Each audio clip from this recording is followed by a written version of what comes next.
Quando si disurre mai, non 1963, che Duzziti non se n'ha fatto una carizzetta e non se n'ha dato un masonetto a Muccione o a vista. Eppure Ciccio spara che spuntola, con le lacrime all'occhio giura e spigiura che con la sozzita niente carizzi e niente pasoni.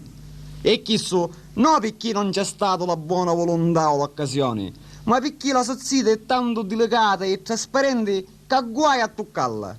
Ave la pelle così sensibile che appena si tocca s'ammulinciana tutta pare. E Ciccio, creaturazzo, si sfoga cantando così.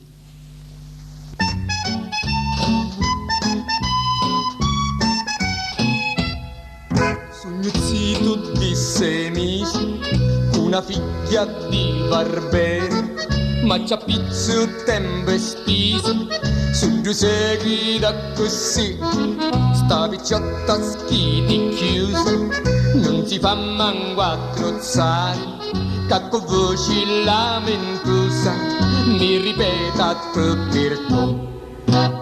Ciccio, lassimi stare, non t'ancognare, non mi toccare, sogno una carosiglia, non senti ancora una picciriglia.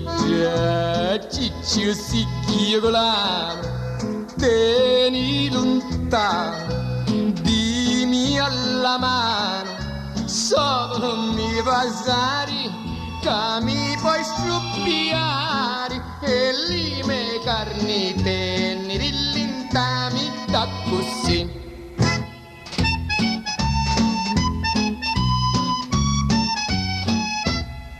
Se ci tugni un vasonetto, se ci fanno attaccare rossa, manco un corpo di cotetto, dall'affetti criucci fa.